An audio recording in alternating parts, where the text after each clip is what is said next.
Doctors, what is the most unethical thing you have done or you have heard of a fellow doctor doing involving a patient? I knew once an OB who didn't like to work after 5 p.m., so at the end of office hours, if they had someone in labor, they would swing by labor and delivery and find a reason to do a C-section on them. Sometimes they blamed the baby's heart rate tracing, justified or not, but the classic one would be that they would check the patient's cervix and lie about how dilated it was so it seemed as if labor wasn't progressing rapidly enough, and then say, I just don't think this is going to work, did some work, and be home for dinner. Now in OB, we love TLAs, three-letter acronyms, and one of the real indications for cesarean is CPD, cephalopelvic disproportion, which is where the baby's head is too big for the pelvis. But for this particular doc, we always said that they have the patients for CPD, cesarean prior to dinner. Well, I've heard of this, but somehow this made it real and now I'm scared. Story 2. Not unethical exactly, but frowned upon by the hospital if they found out. When I was a junior doctor, I had an elderly patient on our specialist cardiology ward who'd had to travel 100 miles for a really specialist treatment. She didn't have any family, and all her friends were similarly elderly and couldn't drive far, let alone a 200-mile round trip to visit her. She confided in me that she was running out of clean night dresses and was embarrassed as she didn't know what to do, so I took them home and washed them for her in my machine. Looking back, I'm sure there was some procedure I should have followed. We're not supposed to get personally involved, but she was so sweet and it was late and all the admin people had gone home. Story 3. My roommate in dental school was a medical student. There was some big scandal at the hospital he was doing a rotation at because an anesthesiologist left the OR with the nurse anesthetist and then left the patient alone. Something went wrong and the patient passed away on the table. Where were the two of them? Getting down in a nearby unused room thinking that nothing could happen in just a few minutes. Story 4. I briefly worked at the front desk clerk for an ER at a local hospital. The rule was that anyone that came in complaining of chest pains had to be back and on a machine within 10 minutes of arrival. Once I entered their name into the system, a clock started, so I was told not to enter their name until they had already been taken back to essentially make our numbers look better and make it appear as though they were receiving care within the prescribed 10 minutes. Story 5. I'm a physician and used to work 12-hour night shifts at this hospital in California.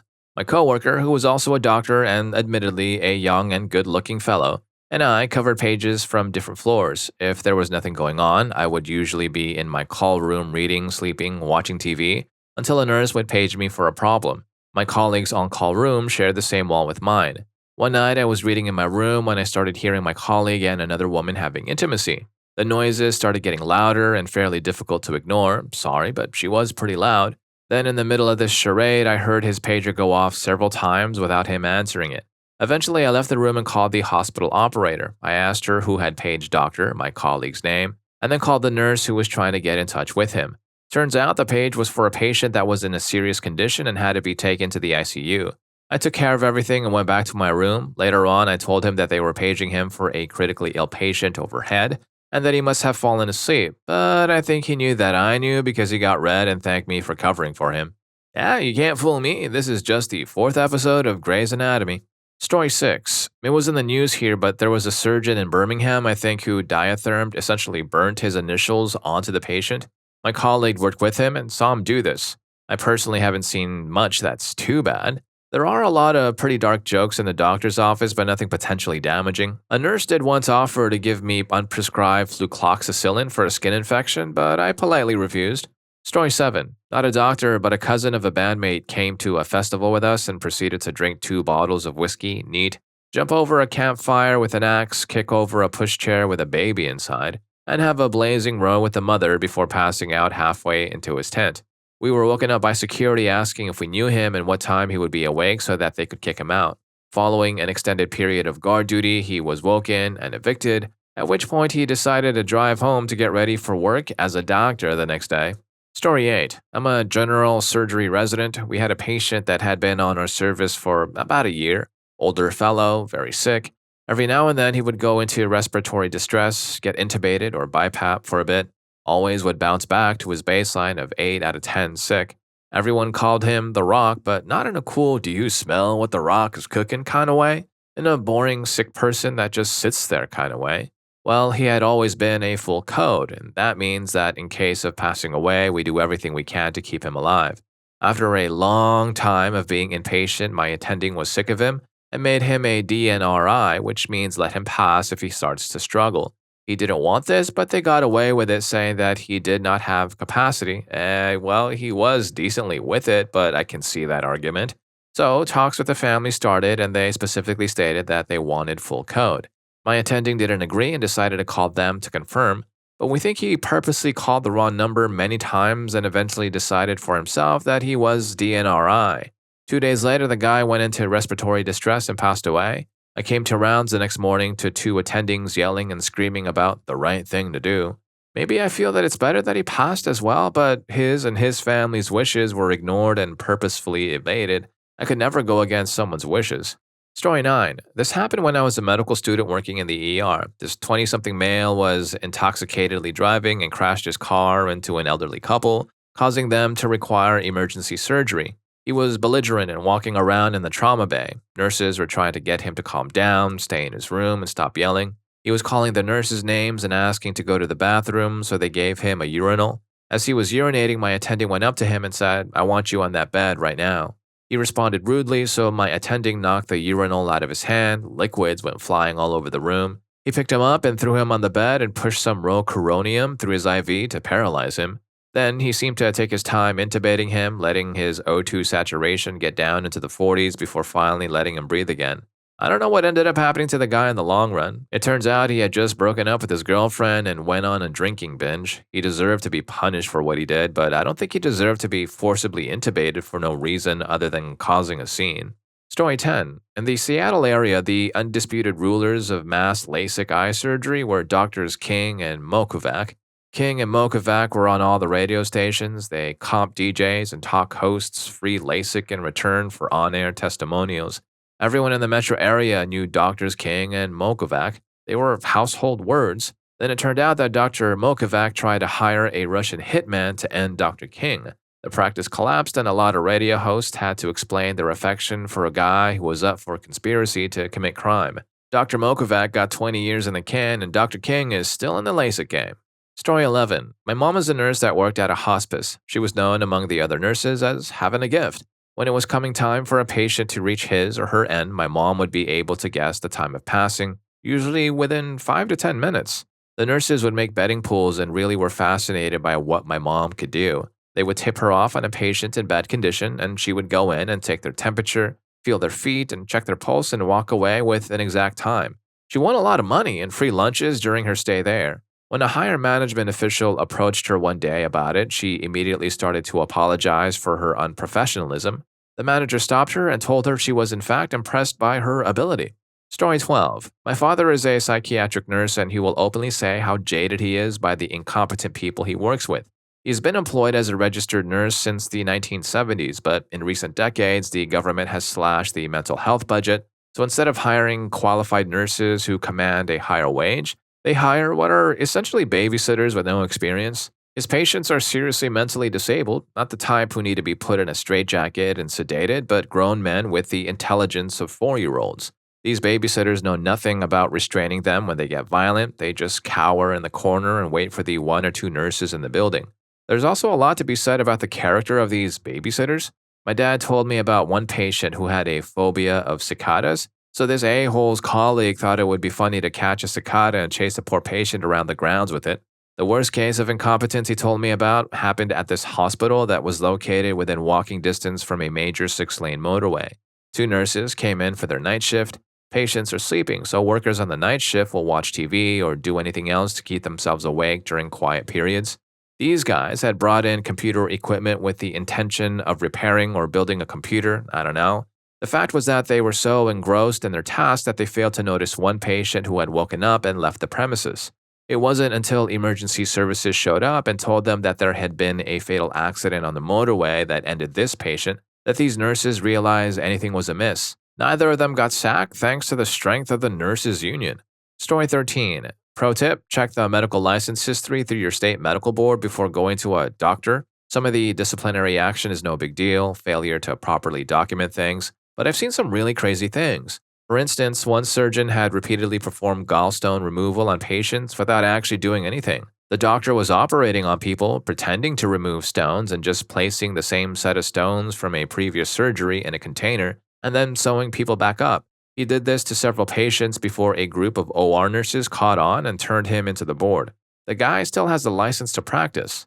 Story 14. Med student here. During one of my internal medicine clerkships in a small hospital, I got paged to a cardiorespiratory arrest in the cath lab. I arrived there and a whole team was already working, using a way outdated ACLS protocol on a patient who was undergoing PTCA earlier. Apparently, the interventional cardiologist had just placed a stent and was withdrawing when the patient had the arrest.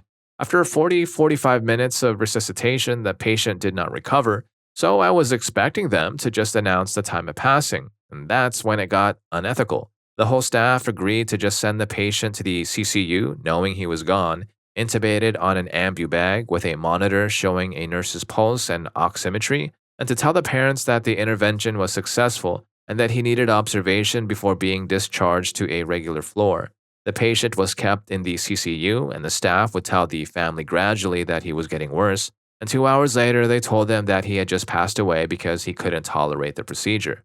All of this was done to protect the cardiologist and so that he keeps a good reputation and record. After I asked around, they were apparently doing this for every arrest that would happen during catheterization in this hospital. Story 15. Not a doctor, but I read a blog on pathology and legal/regulatory issues, and it has a lot of interesting stories on shady things labs and doctors do. One of the major problems is when laboratories pay doctors to refer samples to that lab. Some labs pay doctors $20 a sample for processing and handling $50,000 a year, despite the lab also providing all of the materials and labor. Some doctors will do client billing schemes where the doctor charges the patient regular price for the tests, the lab charges the doctor a discounted price, and the doctor pockets the rest. An allergen confirmation lab would throw away samples and fabricate the results. Labs perform and bill for tests that were never requested. A few I couldn't find but read there, clinics hiring pathologists, referring their biopsies in-house, and skimming most of the pathologist's reimbursement because there was such a crappy market for pathologists. Labs renting closets in clinics for unreasonable amounts in exchange for referring all samples to that lab. Hospitals holding patients just up until their insurances switches from expensive short-term rates to cheaper long-term rates, regardless of when the patient would be safe to leave. Story 16. A doctor nearly ended my wife once. She'd been experiencing severe heartburn-like pain for several days, not responding to antacids or proton pump inhibitors. We went to the ER, where the doctor insisted I stay in the waiting room and not only failed to take a history, but actively stopped her from giving one. He took an ECG, which was normal, and bundled her out the door with a spoonful of xylocaine viscous, a script for more PPIs, and instructions to see her GP in a week. A few hours later, she was literally writhing in agony, so I said, forget this, and took her to a different ER across town. The doctor there actually asked questions and listened to answers. He wheeled out an ultrasound, said, whoa, and booked her in for an emergency cholecystectomy on the spot. The operation took twice as long as expected. The thing was so swollen they had to drain it for ages before they dared move it. The surgeon later told her that if she'd waited even a few more hours, it would most likely have burst with hard-to-survive consequences. I don't care about missing a diagnosis. That can happen to anyone, but missing a diagnosis because you will not let your patient give a history, that's unacceptable. Story 17. A friend of mine in high school who happened to be a foster kid told me how her substance-fixated mom had to trade favors for her court-appointed psychiatrist to declare her fit enough to visit. Turned out to be true, and he was doing it to nearly all of his female patients. He seemed to especially favor the mentally challenged ones. What's worse is after this schmuck got stripped of his license to practice, he moved to another state and became a guidance counselor at a goddamn middle school. By the time his past was discovered, he passed away of a heart attack with his latest mistress, a person with cerebral palsy. Dr. Sabatino, may you rot in hell. Story 18. Interns are not supposed to be in the hospital alone. It is a requirement for all residency programs. There should always be a senior resident or faculty member in-house. This is with good reason because interns lack experience. When I was a brand new intern, a senior resident that I was working with regularly used to go home in the middle of the night shift and leave me to cover everything. She would come back right before morning rounds. She was an awful resident who had many problems along the way, but somehow she ended up in a very nice, high-paying job. Some people fail upwards. Story 19. An interesting moral quandary my father, an oncologist, encountered. He had just given a patient a very bad diagnosis, something very much terminal, and not much time left to live. The guy said he was going to go on a spending spree with all of his credit cards and give away a lot of the stuff to loved ones. My dad confides that he technically had an obligation to report such information to credit bureaus or whatever, but after a little thought figured, what the hell, let the suffering guy have his day. Well, what do you guys think of this? Let me know in the comment section below.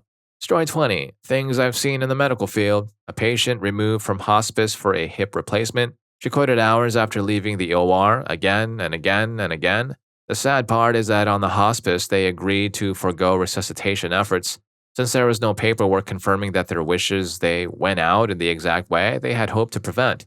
Different hospital, another surgeon decides to replace one of the major joints on a patient who had no realistic chance of walking either before or after the surgery. For weeks, I would have to go visit them nearly daily for draws as I was the only person around who was able to collect a specimen from them without gross hemolysis. One day, after a long weekend of other staff members attempting draws unsuccessfully, I went in one more time. They thanked me through tears for not tormenting them like the others. Not long after, the patient had to be transferred to a more intensive facility as a result of an infection acquired in our hospital. I do not believe they made it home ever again. A doctor asking a patient being admitted into the ER how they attempted to end themselves. The patient pointed to a series of gashes in the arm. The doctor responded in an uproarious laughter, telling the patient that they must not be serious, down the road, not across the street, and that they were only here for attention. I've got more too, and I only worked in the medical field for 3 years. Story 21. On a daily basis, in most every hospital in North America, 90-something-year-old demented people with every disease under the sun, abandoned by their family or worse, overly attached, are brought to the operating room for emergency surgery and are operated by surgeons telling themselves they're doing the right thing by prolonging these people's miserable existences.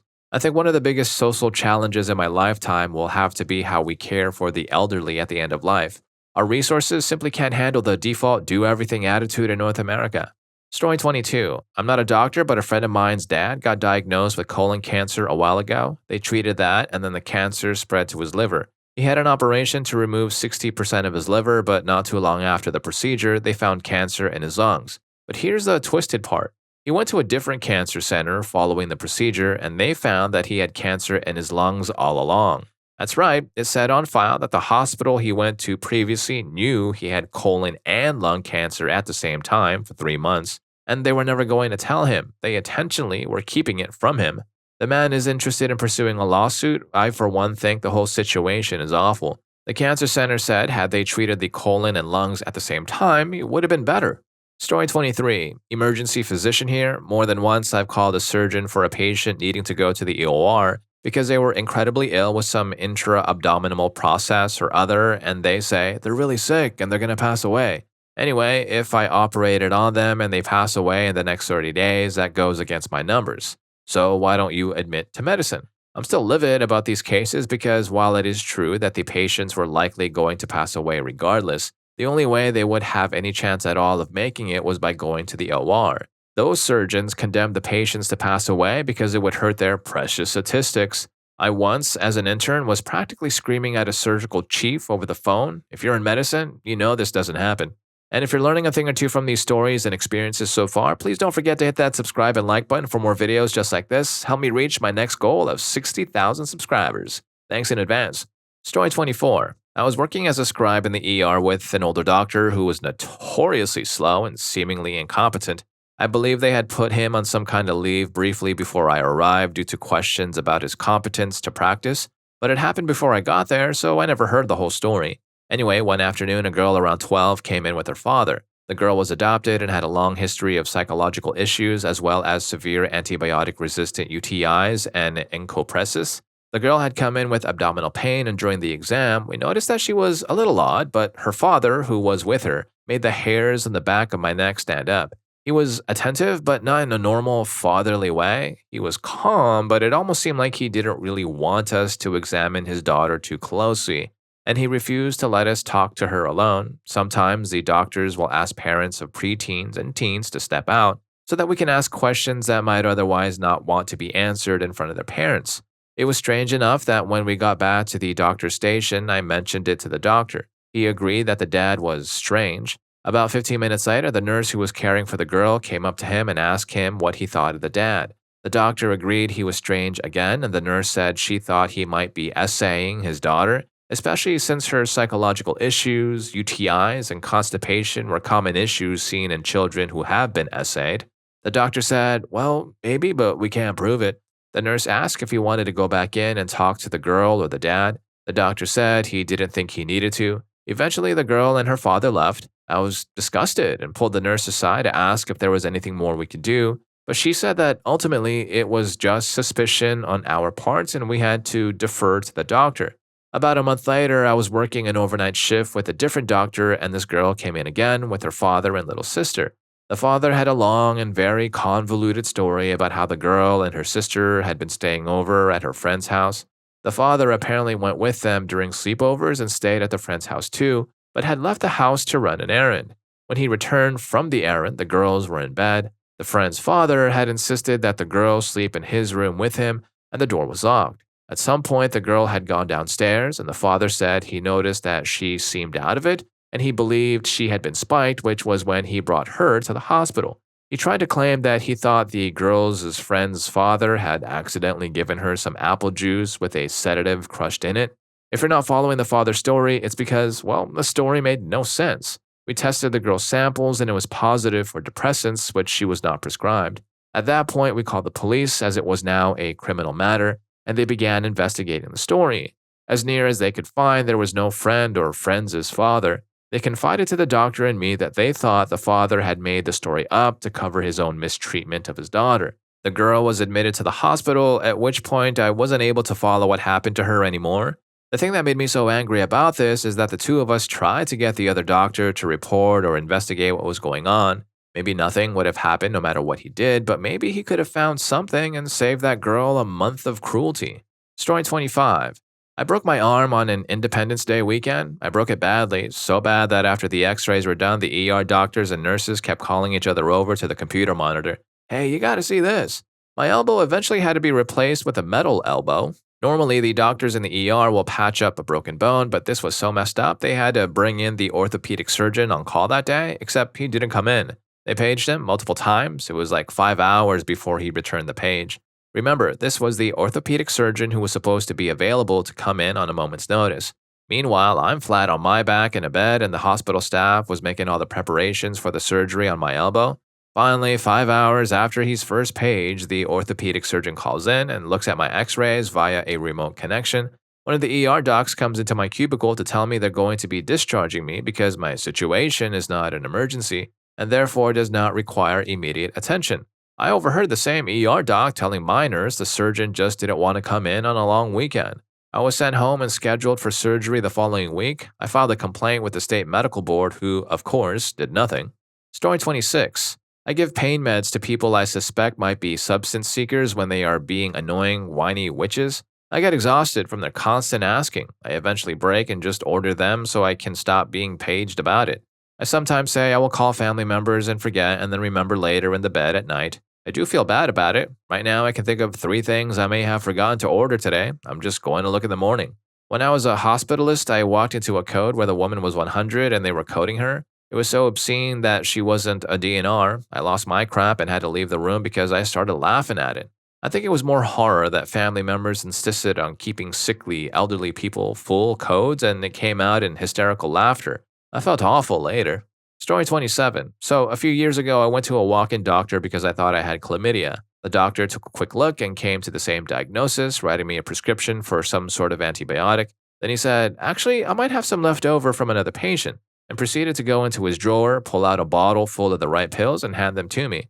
Take one a day for the next week. I walked out and looked at the orange bottle and saw that it still had the previous patient's label on it, including their full name. That walk-in clinic was closed down about a year later. I can't imagine why. Story 28. Not me, but an old family friend. Back in the 90s, he was a well-renowned heart surgeon in Japan. One day, the local Yakuza boss came in for a new heart, but there was a mistake and the Yakuza boss passed away on the operating table. Our family friend was scared for his life, so he ran away to America in a fishing boat. Don't feel too bad for him though, he's doing pretty well off here in the States. While he's no longer practicing medicine, he has a decent paying job thanks to some hookups from my old man. He even found himself a nice American wife, but you know what his big secret is? He screwed up the surgery on purpose. He's a good surgeon, the best. Story 29. I'm not a doctor yet, but when I was shadowing a doctor, I went with her to a malpractice risk management meeting. The entire meeting was about how to cover up malpractice by shifting the blame on each other so no one can get sued, how to avoid testifying against each other in court, and how to use messy handwriting when filling out documents so if it does go to court, the evidence is hard to interpret. It even used dozens of examples of cases from the hospital that were actual malpractice. But the patient never got compensated because of the risk management techniques used to avoid being sued. That meeting absolutely horrified me, and the funny thing is, most people think it's easy to sue a doctor for even genuine malpractice. It isn't.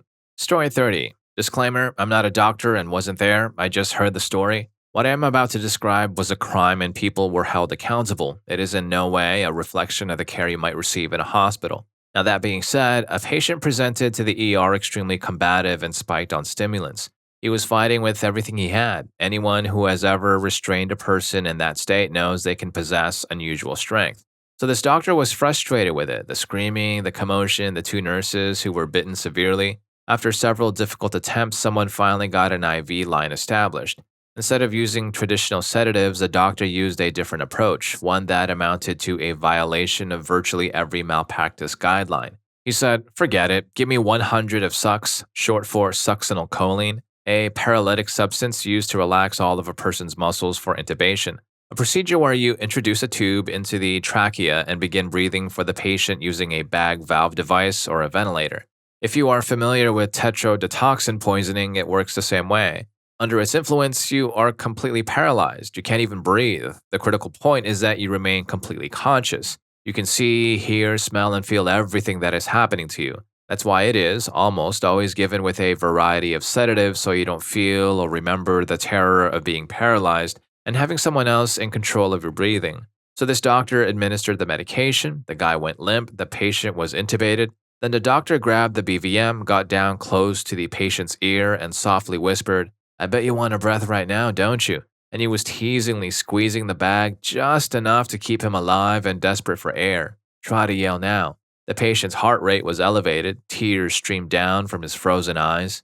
Story 31. I had what I thought was a pilonidal cyst. I was in a lot of pain and couldn't even sit down. Went to the first little doc-in-a-box urgent care center I could find and they deemed it a really bad ingrown hair, but agreed to my pleas to lance it to relieve pressure. And I'm rather hairy, like my hairline starts at my forehead and doesn't stop till my ankles. In many people's eyes, not a pretty sight. I may mention that at the time of my visit, it's like 7:30, first patient of the day. Me and my giant ingrown follicle on my hairy bum, or how the poor doctor and her nurse had to start their Monday morning. I go into the tiny OR, put on a gown, and they come in and get to it.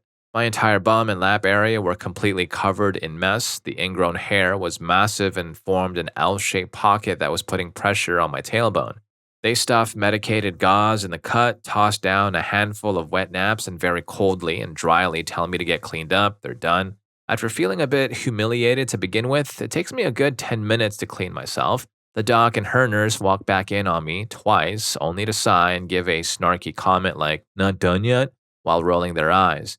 I couldn't get out of there quick enough. I know I wasn't a pleasant patient and all, but they made me feel horrible. I was in immense pain and needed help fast. I wasn't expecting sunshine and rainbows with my issue, but I wasn't expecting horrible bedside manner and a total lack of respect either. More recently, I had to have an EKG done at the VA doc's office. The two nurses came in and had to shave patches out of my chest and side. I could tell they were trying not to laugh. As they left, before the door even closed behind them, I heard them both burst out laughing in the hallway. My doctor looked mortified, and I shared the sentiment. Story 32. My first child was born by C-section. After the birth, the doctor found a tumor in my wife. The results of the biopsy were ready the next day, but the doc went on vacation without telling me. I did not have the heart to tell my wife about the tumor. For a week, I waited for the results, new child in a crib at home, worried that he would grow up without his mom. My wife could not understand why I was so glum, what with a healthy son and all. When the results came back benign, I told my wife what had happened and told her that I thought we should change doctors. When she told her doctor that I was really upset, he apologized and called me to make amends. A year later, she was giving birth to our second son with the same doctor. My wife is really into astrology and really wanted our second son to be born with a perfect astrological chart. The only time available for that was at 4 a.m., not 1 minute before or after. The doc told her that he could not ask the surgical team to schedule a C-section for 4 a.m., but that if she faked labor pains just before that time, he would see what he could do. Well, we did it, and he performed. I have a photo of him holding my second son in front of the clock at exactly 4 a.m. He later told me that he did it because he felt guilty about what had happened with the first child, but he told me that we were square and not to ask for any more favors like that.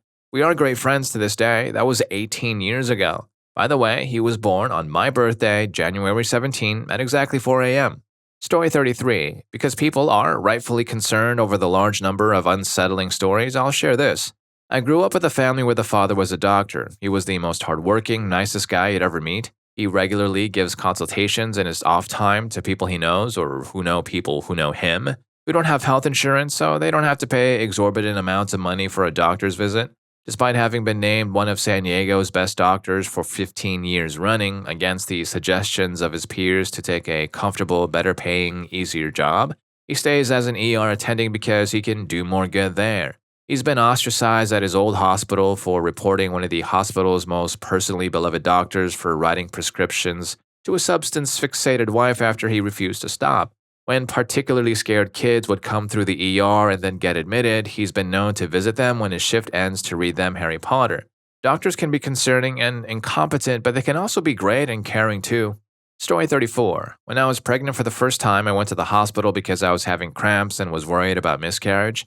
I had tests for a few days to make sure my hormone levels were rising and a scan. During the scan, the nurse doing it said, "You're not pregnant." I explained about the test confirming I was, and she sighed and said, "Well, the baby is probably ectopic." My ex asked what that meant, and her exact response was, "It means your baby is gone and your wife could rupture and pass away in her sleep." Then she turned off the equipment and walked off. It turned out I just wasn't as far along as I thought, but I did lose the baby anyway 3 weeks later. It was a miscarriage. When they told me I was left in a room for 5 hours, eventually given a tablet and told to come back in 2 days with no explanation of what was going to happen. My mom was also given a crash C-section with unsterilized instruments and ended up with an infection. Her heart stopped and she was advised to not try for any more children. Story 35. My mom, who has pulmonary hypertension and scleroderma, was scheduled for surgery at 7 a.m. and told that she can't eat or drink anything after 10 p.m. the night before or take her medications, which is pretty standard. The morning of her surgery, we wait for the surgeon to show. The nurses keep coming and telling us that he's stuck in a complicated surgery. 8 a.m. passes, 10 a.m. passes. My mom is getting sicker and more miserable, unable to drink a sip of water or anything. At close to 1 p.m., my sister and I step out into the hall. The surgeon is out there laughing and joking with another doctor about the golf game they'd been playing all morning, and then the great lunch they had, completely unaware that we are the family of the patient he was supposed to be helping, but decided to make us suffer instead. Story 36. Not a doctor, just a lowly CNA, but I wanted to share. I worked in home healthcare for a long time as a CNA, and for a while I worked almost exclusively with autistic kids. I had a particularly trying boy whom I'd been with for almost a year when his family started to sync complications with his older, very low-functioning brother. He hated sharing attention. He started getting increasingly violent and unruly. I'm talking intentionally slamming doors on people's hands, running for knives, running away toward the very busy highway he lived next to. Dangerous stuff. Heaped on top of all the 6-year-old tantrums you can think of, and I had no parents around to back me up. I smoked grass at that time in my life, but I had always believed in being a responsible worker. No smoking before I was totally done with work for the day. Well, I started showing up just so I could handle dealing with the kid without losing my cool and yelling. There was another kid I worked with, fast, nonverbal autism, ADHD. His mom was in her 30s, dating some 18 to 20-year-old. They smoked inside, ignored him for COD, smoked grass in the bedroom or when he and I were in his room. The boyfriend would close his door and tell the kid he couldn't leave his room for an hour, and had various forms of intimacy in the bedroom while we were in the living room. Tiny, tiny apartment. The kid knew about all of it and used to pantomime me stories like the time the boyfriend got arrested for possession and called for bail, or what they were doing. He clearly didn't like it. And then one day, I betrayed him. His mom's boyfriend invited me to stay after and smoke with them, and I did. I'll never forget how disappointed he looked when they made him go to his room while I sat on the couch. He totally knew what I was doing, and I knew he was sad that I was just like his mom and her boyfriend, and I did it anyway. I think that was the most ashamed I have ever felt in my life, and probably one of the most unethical things someone in my position could have done.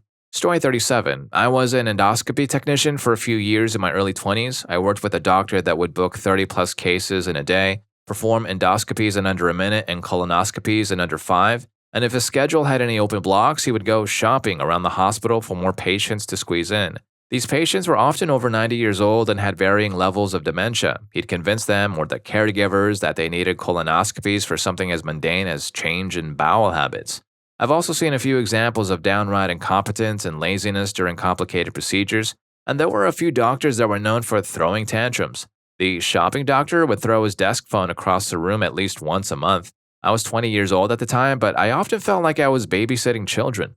Story 38. I live in Lebanon and this happens all the time. We have very good doctors, but very little oversight into how they practice.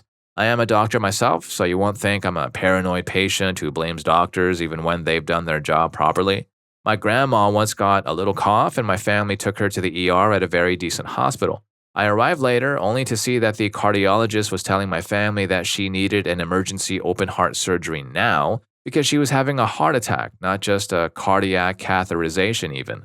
I took a look at the EKGs and the labs and found nothing wrong. I confronted the doctor with these findings and he just got mad and told us to leave at our own risk, so we did. I was a recent graduate at the time, so I wasn't to go all out attacking an older doctor, but we did leave and end up sending the labs to another cardiologist I knew who confirmed that she was indeed fine. She did end up doing a catheterization later on, which showed that her heart was fine. It's been almost 10 years since that incident and my grandma is still in good health, a little on the Alzheimer's side, but her heart's fine. Later, I heard that this doctor had performed open heart surgery on a perfectly healthy older man who ended up having enough connections to sue him. Moral of the story, go to the hospital with a cough, come back with heart surgery. Now please don't let this dissuade you from going to see a doctor. Even here, most of the doctors I work with are extremely qualified and ethical. But this is what happens in a society when there are no consequences. Story 39. When my grandmother was sent to the hospital for her cancer, the doctors oversedated her, put her on 2 pain patches or whatever, and she went borderline comatose, it looked like. Then we found out the reason nobody ever came to check on her was that a nurse was putting false information about her heart rate and other vital signs on the charts to save time. They also never checked on her, so she sat in her own mess for so long it caused sores on her.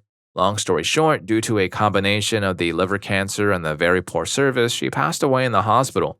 I still remember arguing with a worker that if they are a hospice, they need to take better care of the patients, and she replied that they're not a hospice, so they're doing their jobs. I'm sorry if the terms are wrong. I'm 15 with little to no experience in medicine.